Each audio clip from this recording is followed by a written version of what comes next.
तेरा धन्यवाद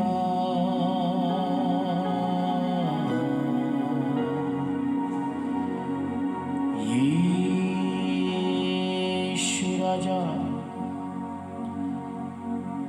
तेरी महिमा हो।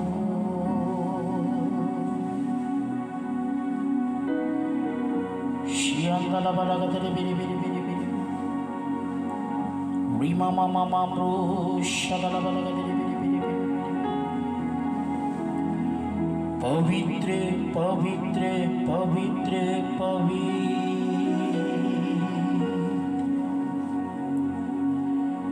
यहोवा तेरा नाम पवित्र है। तेरा धन्यवाद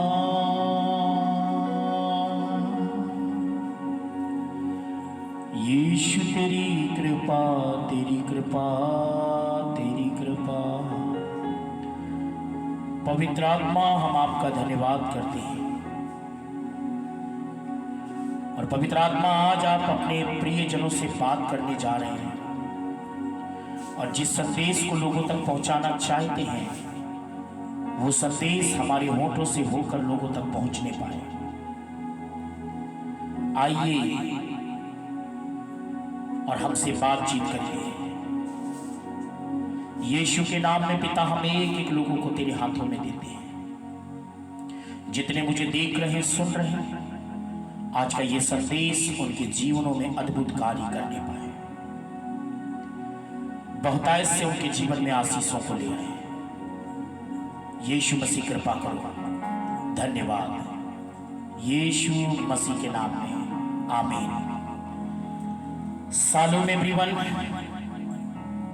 यीशु मसीह के नाम में एक बार फिर से हम आप सभी का स्वागत करते हैं और मैं आशा करता हूं कि आप और आपका परिवार प्रभु यीशु मसीह में सुरक्षित होंगे। आज परमेश्वर मुझसे और आपसे जिस विषय के ऊपर बात करना चाहता है वो विषय ये है कि हमारी बढ़ोतरी कब और कैसे होगी, या मैं कहूं कि हमारी तरक्की कब होगी, हम उन्नति कब पाएंगे, या हम कब आशीषित होंगे। आज धरती के ऊपर 85% लोग उन्नति चाहते हैं, बढ़ना चाहते हैं, बढ़ोतरी चाहते हैं, तरक्की चाहते हैं, कामयाबी की ओर बढ़ना चाहते हैं। लेकिन बढ़ोतरी कैसे आएगी, कामयाबी कैसे मिलेगी, तरक्की कैसे मिलेगी, उस कार्य को वो करना नहीं चाहते और हमारे लोग जानना भी नहीं चाहते उस बात को। जबकि बाइबल के अंदर ही हमारी तरक्की के विषय में लिखा हुआ है कि हम कैसे तरक्की पाएंगे, हम कैसे बढ़ोतरी पाएंगे, हम कैसे बढ़ेंगे, परमेश्वर हमको कब बढ़ाएगा, हम कब उन्नति पा सकते हैं। ऐसी सारी बातें परमेश्वर के कलाम के अंदर, वचन के अंदर पाई जाती है, लेकिन लोग करना नहीं चाहते। आज इन्हीं सब बातों के विषय में परमेश्वर मुझसे और आपसे बात करना चाहता है कि हमारी तरक्की, हमारी उन्नति, हमारी बढ़ोतरी या हम आशीषित कब होंगे। देखिए, बाइबल के अंदर एक ऐसा व्यक्ति है जिसके विषय में आज मैं बात करना चाहूंगा, जिसका नाम है अब्राहम। अब्राहम के विषय में ऐसा लिखा हुआ है, उत्पत्ति 13 अध्याय उसकी दूसरी आयत में, माफ करिएगा, उत्पत्ति 13 अध्याय उसकी दूसरी आयत में ऐसा लिखा है। जब हम प्रभु के वचन को पढ़ते हैं, अब्राहम भेड़, बकरी, गाय, बैल और सोने चांदी का बड़ा धनी था। जब इसकी हम 24 अध्याय के उसकी 35 आयत को पढ़ते हैं, वहां पर भी कुछ ऐसी बात लिखी है, यहोवा ने मेरे स्वामी को बड़ी आशीष दी है, इसलिए वह महान पुरुष हो गया है और उसने उसको भेड़, बकरी, गाय, बैल, सोना, रूपा, दास, दासी, ऊंट और गधे दिए हैं। ये एलियाजर कह रहा है जब इसहाक के लिए पत्नी ढूंढने के लिए गया था। कहता है, यहोवा परमेश्वर ने मेरे स्वामी को बड़ी आशीष दी है, बड़ी आशीष, छोटी नहीं, बोलिए बड़ी आशीष। अब ये अब्राहम की आशीष यहां खत्म नहीं हो जाती है। जब हम गलाती उसकी 3 अध्याय और उसकी 9 आयत को पढ़ते, वहां पर लिखा है, थोड़ा ऊपर से पढ़ेंगे जब हम, कि यहाँ पर क्या लिखा है 8 पद से। और पवित्र शास्त्र ने पहले से ही यह जानकर कि परमेश्वर अन्य जातियों को विश्वास से धर्मी ठहराएगा, पहले से ही अब्राहम को यह सुसमाचार सुना दिया, तुझ में से जातियां आशीष पाएंगी। 8 पद में लिखा है, 9 पद में, तो जो विश्वास करने वाले हैं वे ही विश्वासी अब्राहम के साथ आशीष प्राप्त करते हैं या पाते हैं। अब आगे क्या लिखा है 14 आयत में, गलातियों 3 के 14 में, यह इसलिए हुआ कि अब्राहम की आशीष मसीह यीशु में अन्य जातियों तक पहुंचे और हम विश्वास के द्वारा उस आत्मा को प्राप्त करें जिसकी प्रतिज्ञा की। विश्वास से अब्राहम की आशीषें मसीह यीशु के द्वारा अन्य जातियों को मिले। अन्य जातियों को, पराई कौम के लोग अब अब्राहम की आशीषें पाए, उनके पास धन भी हो, सोना भी हो, चांदी भी हो, प्रॉपर्टी भी हो, जमीन भी हो, ऊंट, गाय, बैल, भेड़, बकरियां, ये सारी चीज की आशीषें हो। लेकिन आज मैं जो बात करना चाहता हूं, इन सब चीजों को परमेश्वर ने कैसे अब्राहम को दिया, या अब्राहम ने ये सारी चीजें कैसे प्राप्त की, अब्राहम की जिंदगी में ये सब चीजें कैसे आई हैं, इन बातों को हमें जानने की जरूरत है।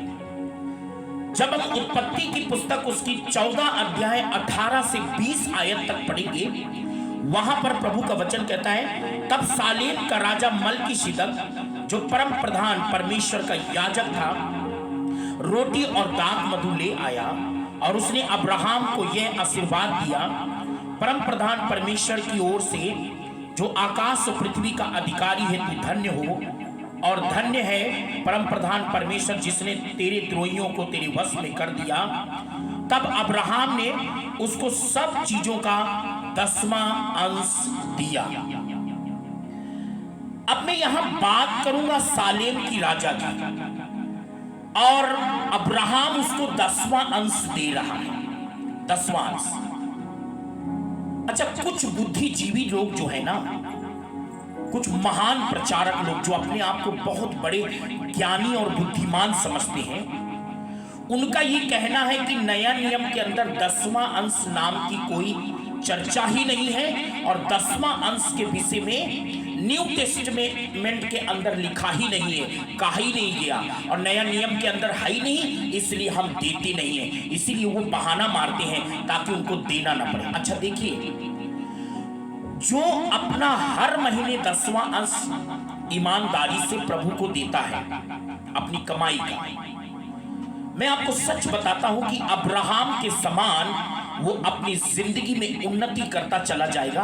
लेकिन जो व्यक्ति बातें बनाता है कि न्यू टेस्टमेंट के अंदर नहीं कहा गया, नया नियम के अंदर नहीं लिखा है, इसलिए मैं 10वां नहीं देता हूं, वगैरह वगैरह, ऐसी बहुत सारी बातें करके जो अपने आप को इस 10वां अंश को देने से चोरी करते हैं, अपने आप को रोकते हैं। मैं आपको सच बताता हूं, कभी भी आप अपनी आशीषों को खो सकते हैं, कभी भी आपकी आशीषें जा सकती हैं। इसलिए मैं यहां इस प्रचार से, इस संदेश से आप ये मत सोचिएगा कि रॉबर्ट जेम्स या जीसस मैसेंजर मिनिस्ट्री आपसे कोई डिमांड कर रही है। लेकिन मैं आपको एक सच्चाई बताना चाहता हूं, अगर आपको अब्राहम की आशीषें चाहिए, अगर अब्राहम के समान आप उन्नति करना चाहते हैं, अगर अब्राहम के समान गाय, बैल, भेड़, बकरियां, ऊंट, गधे, सोने, चांदी, रूपा, नौकर, चाकर, सब कुछ प्रॉपर्टी अगर आप अपनी जिंदगी में देखना चाहते हैं, तो उत्पत्ति 14 अध्याय के अंदर 18 से 20 में सबसे पहला काम अब्राहम ने जो किया, वो मल्कीशेदेक को 10वां अंश दिया। आज लोग देने के नाम से इतना ज्यादा कठोर हो जाते हैं। 50,000 सैलरी है तो 5,000 आप प्रभु को दो, 60,000 सैलरी है तो 6,000 प्रभु को दो, 30,000 सैलरी है तो 3,000 प्रभु का है, 20,000 सैलरी है तो 2,000 प्रभु का है, 1,00,000 सैलरी है तो 10,000 प्रभु का है। आप ईमानदारी से अपना 10वां अंश प्रभु को दो ना, उसमें आपका अधिकार नहीं है। भले आप चाहे जितनी बातें बनाते हो। लय व्यवस्था 27 के 30 में लिखा है कि सारा 10वां अंश जो है ना वो परमेश्वर का ही है।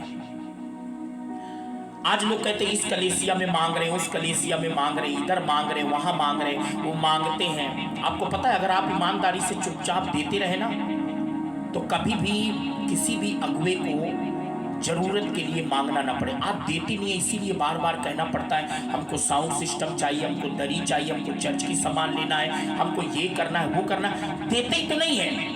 100 रुपए, 200 रुपए, 500 रुपए, 400 रुपए में ही वो अपना काम निकाल लेते हैं, बस उससे आगे नहीं बढ़ते।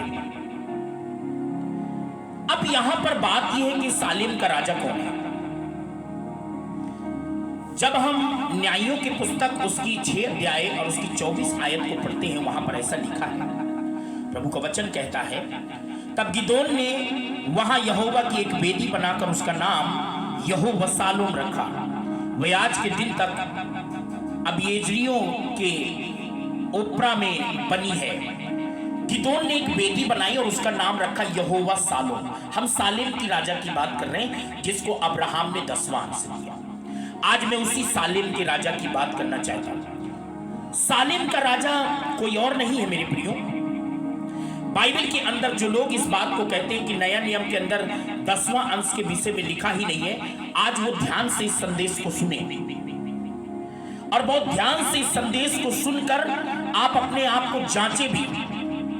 ये सालेम का मतलब होता है सालोम, हम बोलते भी ना सालोम, और सालोम का मतलब होता है तुम्हें शांति मिली। यहोवा सालोम शांति का परमेश्वर।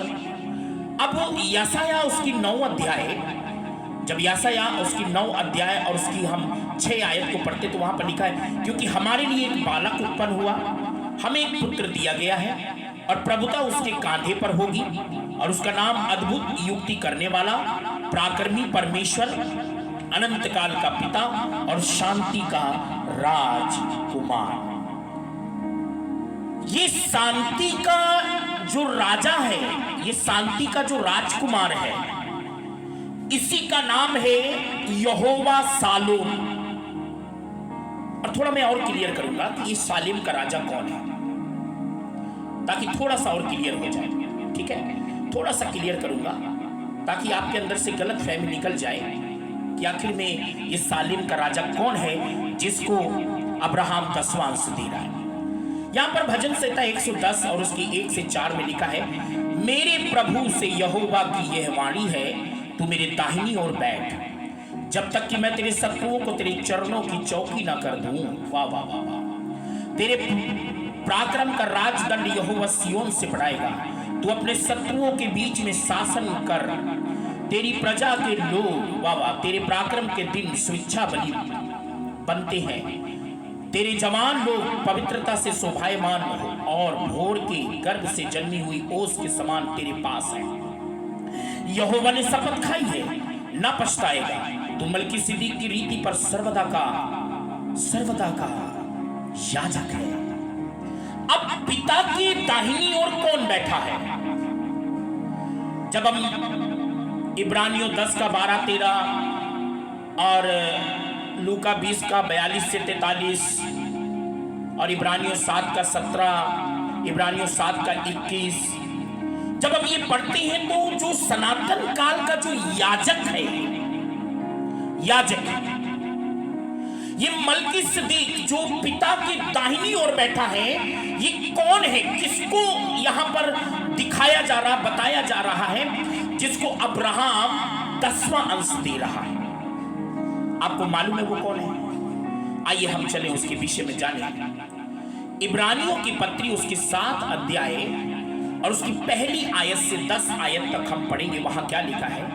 ये मलकीसिदक सालेम का राजा और अब परम प्रधान परमेश्वर का याजक, जब अब्राहम राजाओं को मारकर लौटा जाता था तो इसी ने उससे भेंट करके उसे आशीष दी।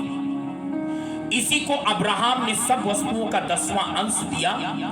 ये पहले अपने नाम के अर्थ अनुसार धार्मिकता का राजा और फिर सालेम अर्थात शांति का राजा, जिसका ना पिता ना माता ना वंशावली है, जिसके ना दिनों का अंत और ना ही आदि, न जीवन का अंत, परंतु परमेश्वर के पुत्र के स्वरूप में ठहरा, वे सदा के लिए याजक बना।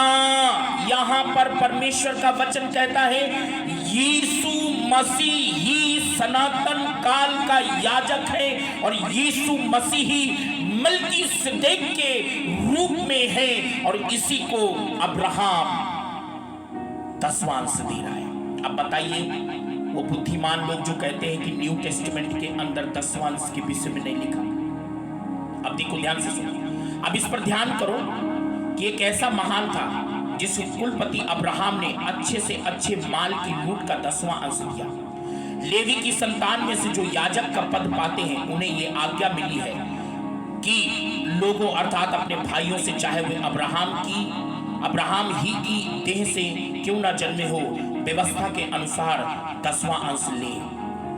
पर इसमें जो उनकी वंशावली में का था ना था अब्राहम से 10वां अंश लिया, और जिसे प्रतिज्ञाएं मिली थी उसे आशीष दी, और उसमें संदेह नहीं कि छोटा बड़े से आशीष पाता है।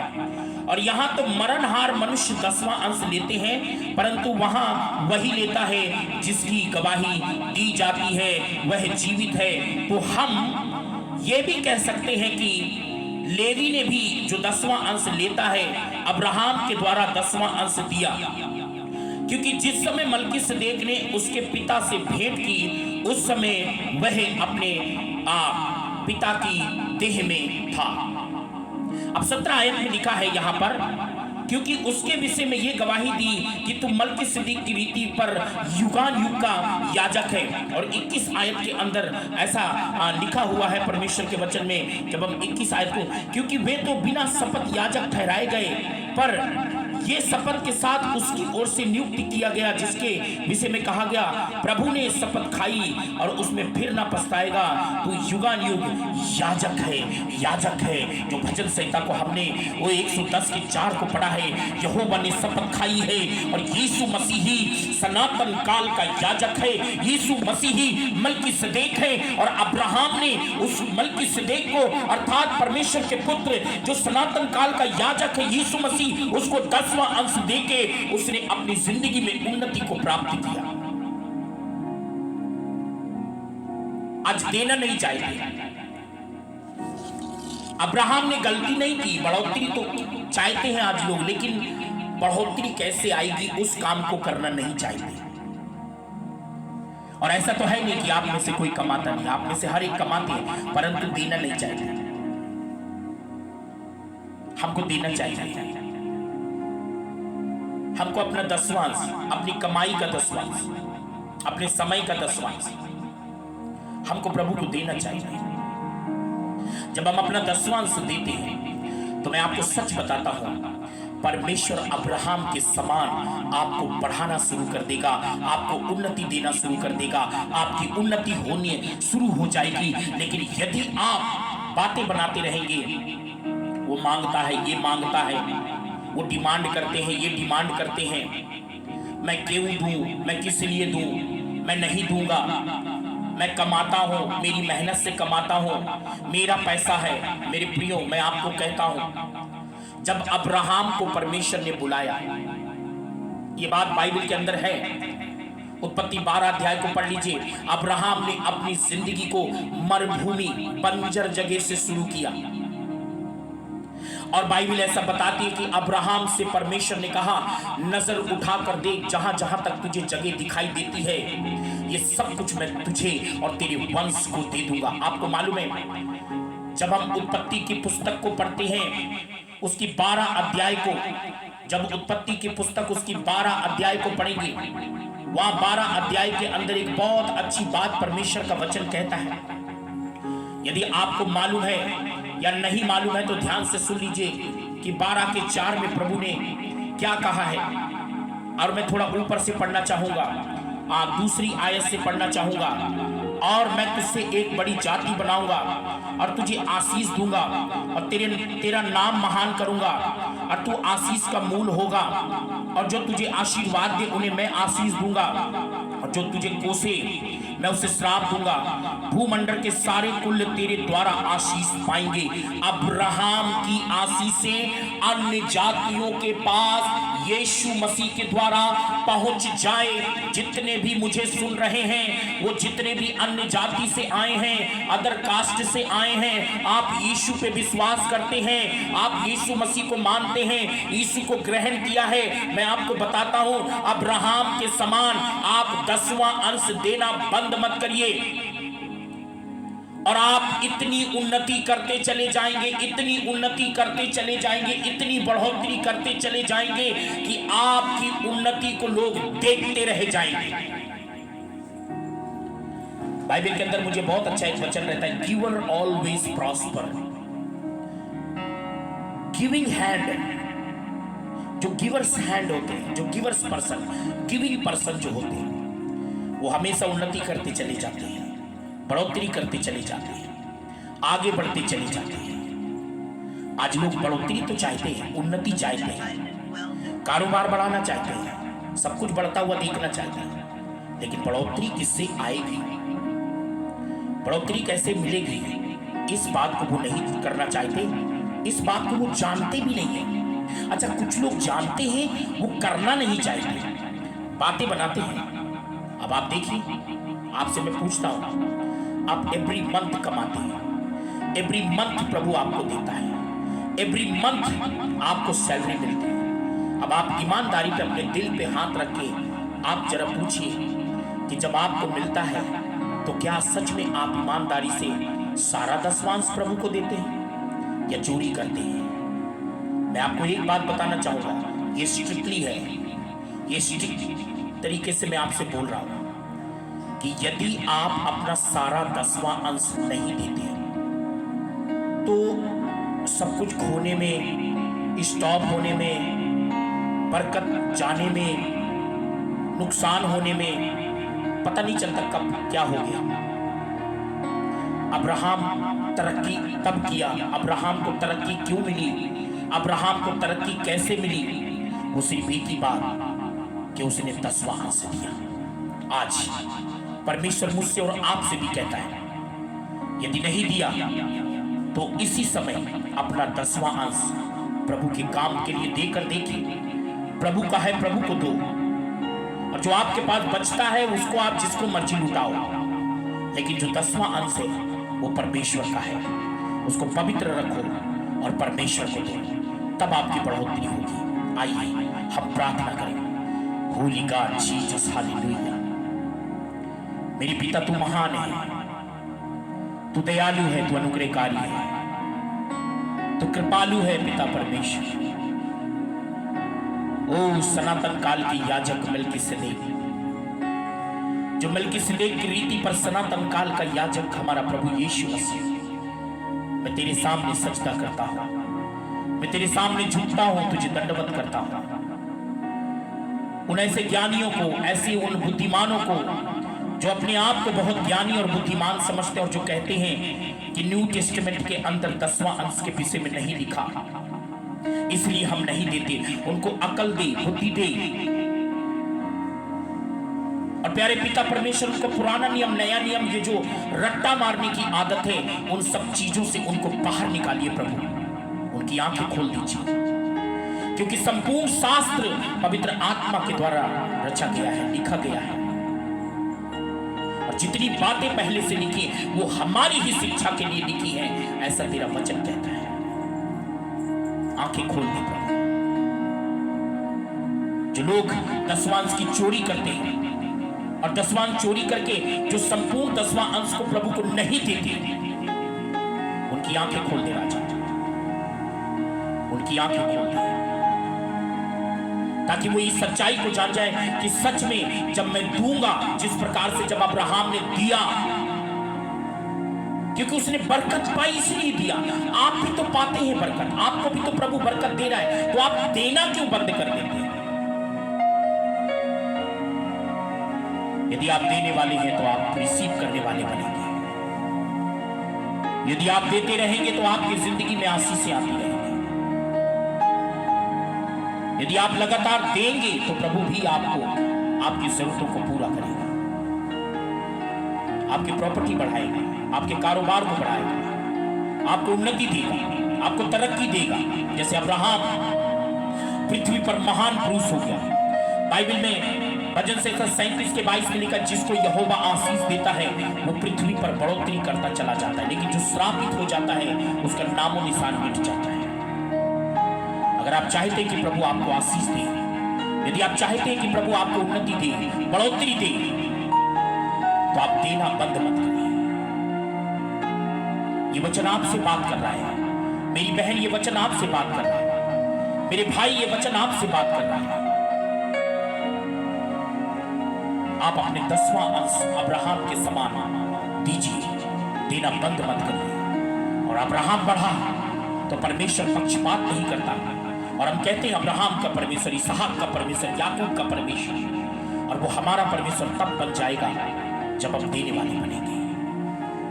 प्रभु आज इस वचन से आपकी जिंदगी में एक अद्भुत काम करे और आपको देने वाला बना दे। धन्यवाद पिता, तुझे महिमा देते यीशु मसीह के नाम में, आमीन। God bless you.